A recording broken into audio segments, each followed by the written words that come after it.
Hello students, today we will see theory part 12, chapter 8 organic chemistry some basic principle and techniques, in which we will cover NCERT section 8.8.4 and 8.8.5. So this is our disclaimer. Now once you have attended this lecture, you will be able to understand the different types of techniques used for the purification of organic compounds. Now we have already dealt with two of them, I would say. The rest are related to chromatography, and the second one is related to adsorption phenomena. Okay, so we will look onto each of them one by one. If I talk about the specific sections of the NCERT, then according to that, we will be covering NCERT section 8.8, which is method of purification of organic compounds. Then we will see 8.8.4, differential extraction. And the second one is the chromatography, which is 8.8.5. Let us begin with the differential extraction. Now, the purpose of the differential extraction is to separate an organic compound which are present in aqueous medium. Okay, we have already dealt with one of the method which was used to separate the aqueous medium. Remember about that. Now this is the second one. What is the principle that is used here? So it is based upon the difference in solubility of your organic compound. Means the organic compound will be dissolved better in the one solvent as compared to the other impurities. Okay, so suppose you have I would say two parts of the product. So one part is more soluble in the solvent and the other part is less soluble in the solvent, and that is the difference part which helps us to separate the organic compound. Now about the solvent requirement.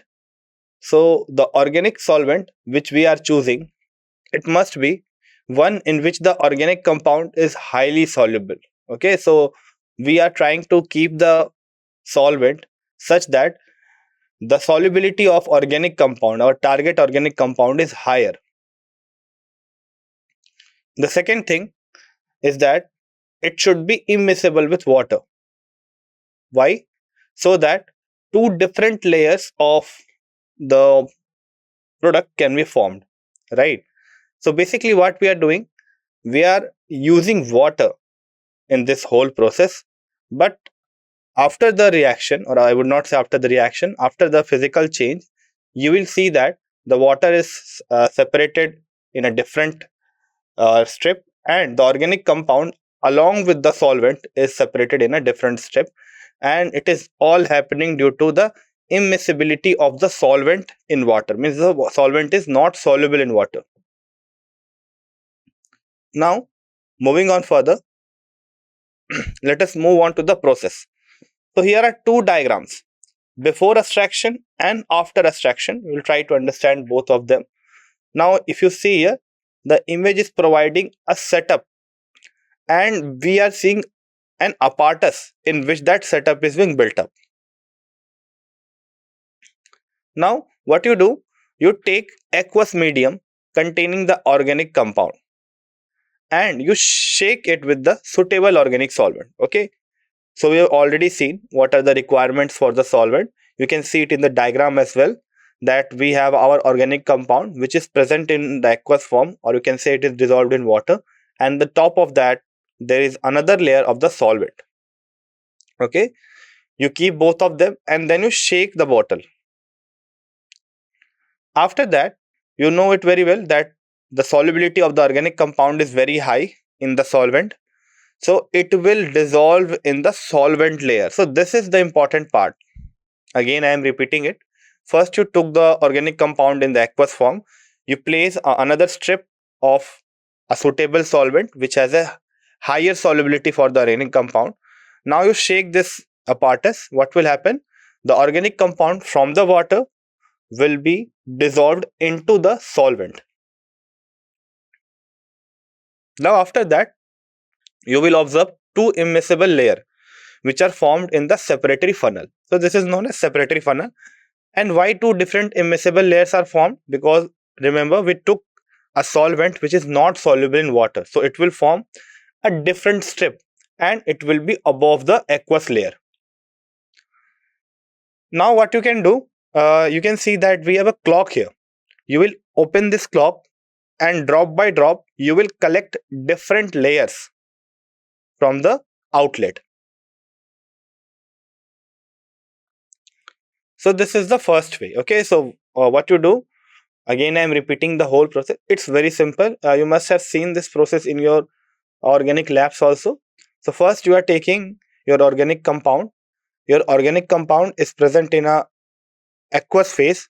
Now you take a solvent and you pour the solvent above this aqueous solution of the organic compound. Then you mix it well. After the mixture, the organic compound will be now soluble in the solvent rather than the water because of its higher solubility in the given solvent. And due to immiscibility of water in the solvent, the water will form a different layer along with the impurities and your organic compound will be present in the solvent trap. Then after you can just open the clock, take out the water, and then after you can take out your organic compound along with the solvent. Now the next method that we are going to see is chromatography, which is a crucial technique in organic chemistry. To understand this, you must remember that this chromatography is totally based upon two phases. Okay, so you will see two phases. First is the stationary phase. So of course, as the name is saying, it is a fixed phase and it can be a solid or a liquid onto which you will apply the mixture, the organic mixture that you are getting after the reaction. You will apply the mixture on the stationary phase. Then after, you have a mobile phase. Now what is this mobile phase? So it is of course a moving phase and it passes slowly over the stationary phase. So think it in a way, suppose water is flowing. Okay, so the below portion, the bed of the water body is your stationary phase, and the water which is flowing above this river bed is your mobile phase. So in that same way you will do the process of chromatography. Now why it is used? The first one is for purifying the compounds and the second one is for testing the purity of compound. Okay, so you can use it for either of them. If it is already purified, then you can test the purity, that how much level of purity is obtained. And if you are separating the organic compound from the impurities, then you can use it to purify it as well. Now the classification of chromatography is done broadly into two types. It is based upon the mechanism of chromatography. The first one is adsorption chromatography and another category is partition chromatography. Now we will learn about both of them one by one. So it's very easy to understand this chromatography process. Starting with the adsorption chromatography. So the principle behind this adsorption chromatography is that your compound is separated based on their varied adsorption to an adsorbent. It is important because it allows us to separate complex mixture into individual components. What are the common absorbents that are used in this process? So we often use this silica gel or alumina as an adsorbent. And your common adsorbent will act as a stationary phase here. Remember, we talked about a stationary phase and mobile phase. Stationary phase is one which is fixed. So here the adsorbent that you are taking is either silica gel or alumina, that will act as a stationary phase. Then what is the separation process? So similar to the flowing of water over the river bed, your mobile phase will flow over the stationary phase. Now what is your mobile phase? Often we take solvent as the mobile phase. Upon this movement of mobile phase onto the stationary phase, you will see that as a result of this flowing, the components of the mixtures travel at different distances, and due to that you will be able to separate them. Now further, your adsorption chromatography can also be classified into two types. The first one is column chromatography and the second one is thin layer chromatography. Okay, now what you should remember till now, the first thing you should remember is that your chromatography is based upon two phases, which is stationary phase and your mobile phase. What happens in the whole process? You flow your mobile phase over the stationary phase, right? So this is the basic method. Now first we talked about adsorption phase. Here we take adsorbent as the stationary phase, which is basically silica gel or alumina. Then in the mobile phase we have the solvent.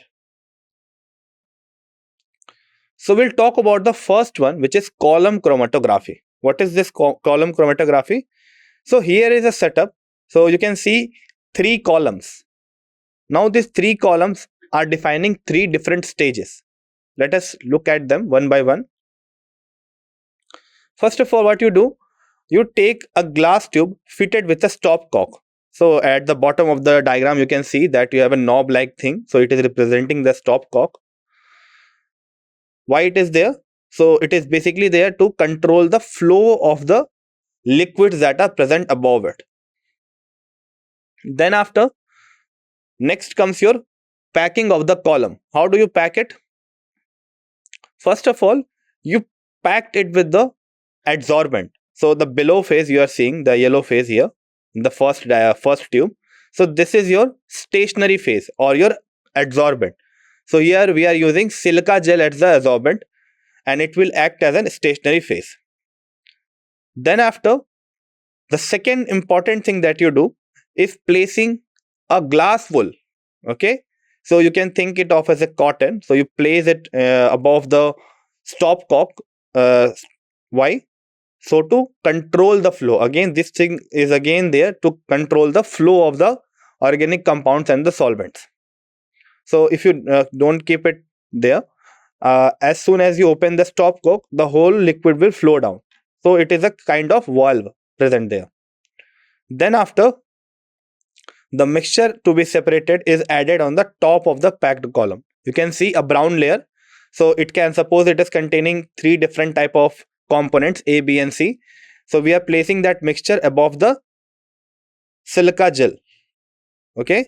Then after we have the solvent, which is present in blue color. So these are the three parts. So next what we do, we put the suitable solvent which is poured upon this mixture.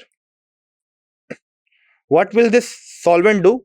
Remember, I told you the solvent will act as a mobile phase. So this is the phase which will move. Okay. Whereas your silica part will be stationary at their place.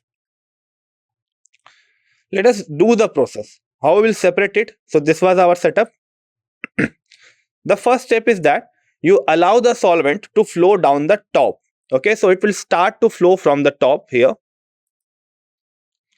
Now this solvent that you are seeing, it will carry the compound down the column at different rates depending on their affinity for the stationary phase and solubility in the eluent. Okay, so basically two factors are there. The first is the solubility in the eluent, means the solvent you are using, how much is it able to dissolve this whole mixture. And the second thing is the stationary phase. The affinity to the stationary phase means how much your A, B and C are individually attracted to your stationary phase. On the basis of that, you will separate the given compound. Now, after you have done this thing, see we have the second diagram here in the middle. So the solvent flows and slowly along with the solvent, the mixture will flow through the stationary phase. Then after, in the last part, you can see that your mixture has separated into distinct bands A, B and C. So these were the three components. Now, the compound that interacts more will move slower. So basically, it is totally based upon the interaction. How much your organic compound present in the mixture is attracted towards your stationary phase and how much it is binded to the solvent. If it is binded stronger to the solvent, then it will move slower, move faster. And if it is binding stronger to the stationary phase, then it will move slower. Now, if you look upon the A, the band number A, so it interacts strongly, and that is the reason it is moving slowly and it is present on the top. Then after, rest of the one, which is B and C, they are moving faster in compared to A. So they are moving faster, so they are forming a band at a position lower than that of A. And the C one, which is interacting least with your stationary phase, so that has moved a lot. Now what you can do, you can slowly open this stopcock. First the C will come out, you can separate the C, then close the stopcock. Then after, the B will come out, separate it in another funnel, and then the A will come out. So in this way you can collect individual compounds. Now moving on to the next one, we have the thin layer chromatography.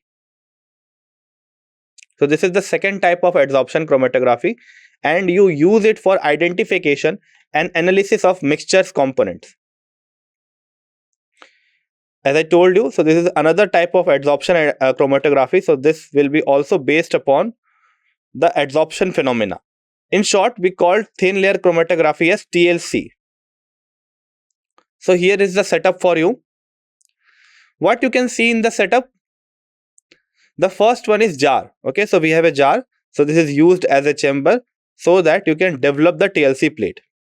It is basically a controlled environment where the solvent can move up the plate by capillary action. Next we have the TLC plate, or the thin layer chromatography plate. So it's a glass plate coated with an adsorbent. Now this adsorbent is the stationary phase where the separation of components occurs. Then after, we have the solvent.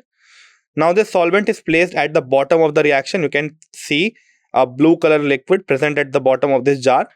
So it carries the sample component with it, allowing them to separate based on their interaction with the adsorbent. So now again, the solvent is acting here as a mobile phase, and your TLC plate or your adsorbent coated on glass plate is acted as your stationary phase. Next, we have a sample dot. So what is this sample dot? Basically, you place the mixture as a spot on this plate, glass plate, right? You can see here a yellow dot here, which is present here, and this is your mixture. Next, we have a baseline.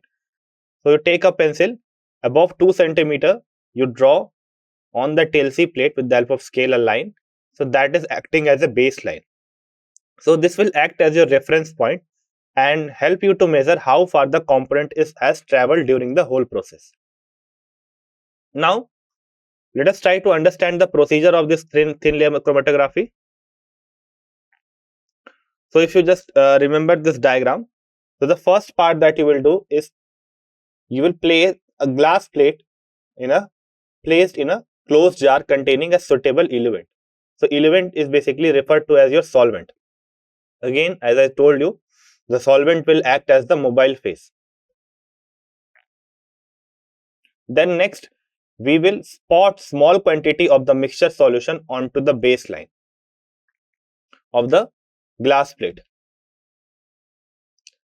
Next, after spotting the small quantity of mixture on the TLC plate, put TLC plate in a closed jar that you have taken containing the appropriate solvent.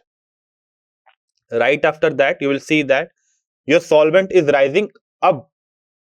Of course, it is your mobile phase, so it will flow over the stationary phase. Why it is happening? It is happening due to the capillary action. Now, mixture separate based on the adsorption of through the layer. So basically, your solvent will take up the organic compound present as dot. Then due to capillary action, it will move upward. Now, your mixture will contain different components, and different components will have different affinity towards your stationary phase. If it has a stronger affinity, it will not move further away from the spot.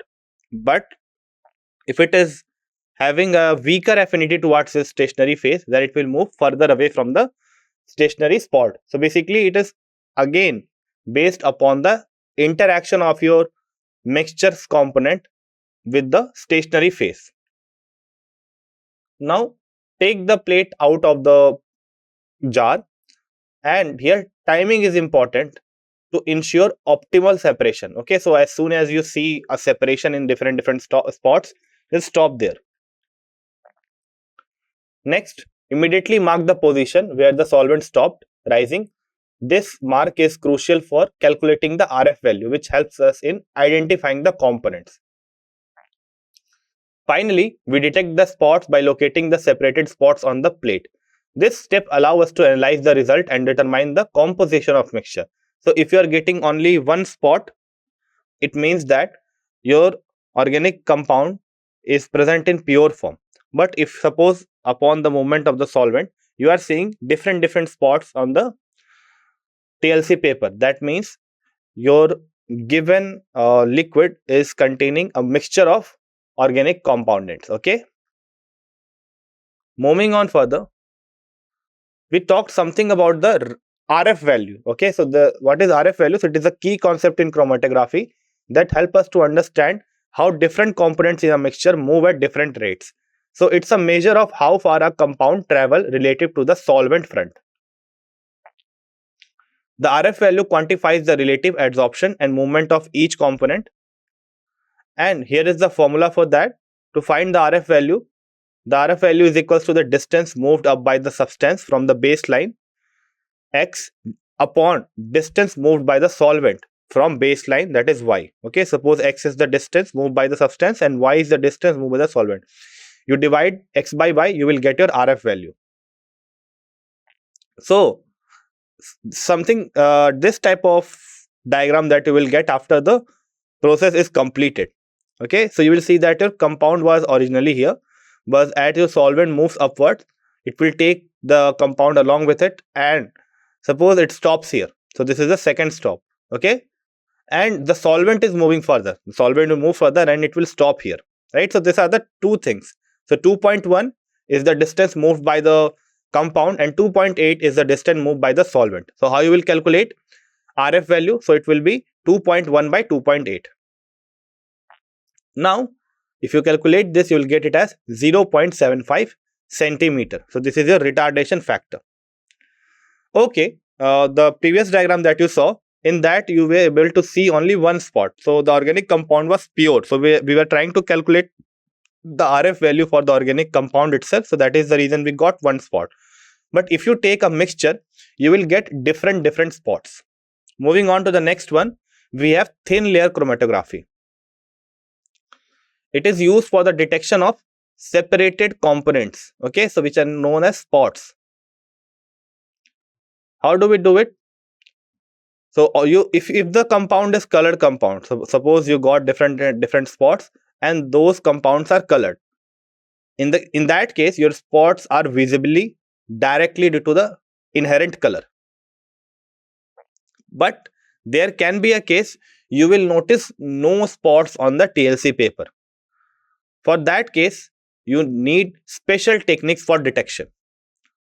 So we will start using UV light in that case. So if a compound is fluorescence under ultraviolet color, we can detect it by placing the TLC plate under a UV lamp. So this is a common method for visualizing colorless spots. Another method which is used for detecting colorless compound is using iodine vapor. So by placing the TLC plate in a covered jar with iodine crystals, compound that absorb iodine will appear as brown spots.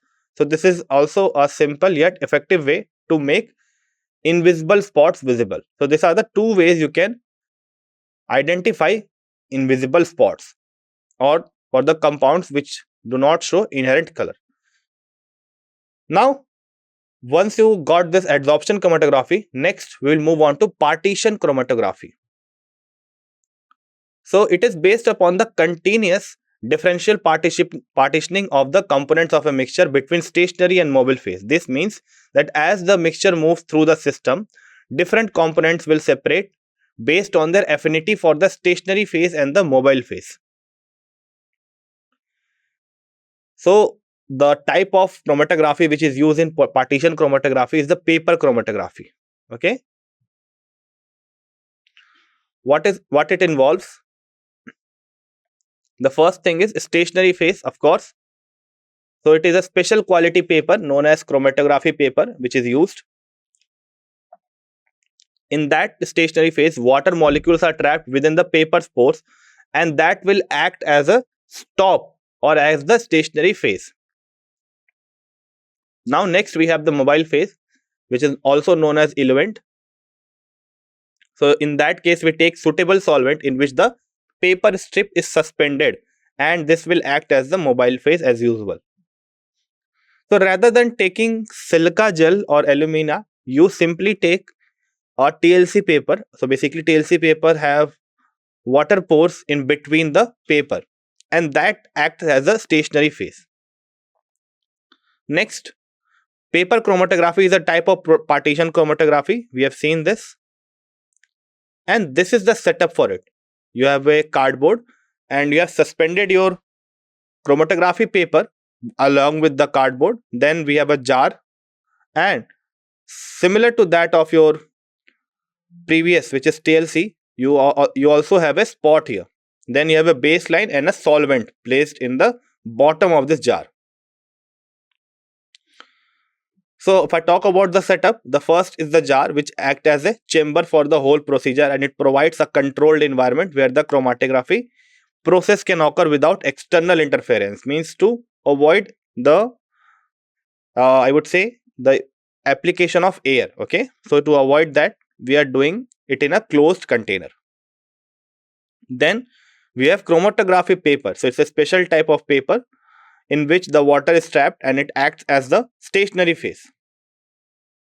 Next we have the solvent, which is placed at the bottom of the jar. It serves as the mobile phase and moving up the paper and carrying the different component of the mixture with it. After that, we have a sample spot, which is where your mixture is applied, which is to be separated. It is a small dot on the paper, and as the solvent moves, it will carry the components at different rates. Then we also have a baseline, which is a pencil line drawn near the bottom of the paper. This line marks the sample where the sample is initially spotted. It helps us to track the movement of the components. Lastly, we have a cardboard. So it is used to support the chromatography paper from the top of the jar. This ensures that the paper stays upright and stable during the whole process. Now, let us move on to the procedure. So what is the procedure? Starting with the first point, the strip of the chromatography paper is spotted with the solution of the mixture at its base. So this is the first point. The second one is you suspend the paper strip in the mobile phase, which is the solvent, inside a chamber. Now this step is important because the solvent will travel up the paper carrying the mixture with it. As the solvent rises up the paper by capillary action, it moves over the initial spot of the mixture. This movement is key because it allows the component of the mixture to start separating based on their interaction with the paper and the solvent. Then, as this process continues, different spots are observed on the chromatography paper.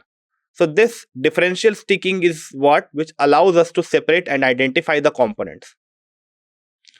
It is happening because the component prefer to be either in the water already on the paper or in the moving solvent. So this preference is based on their chemical properties such as polarity. So if your compound is more polar, it will get stick to the chromatography paper as it is containing water along with it, and if it is less polar, it will move along with the non-polar solvent.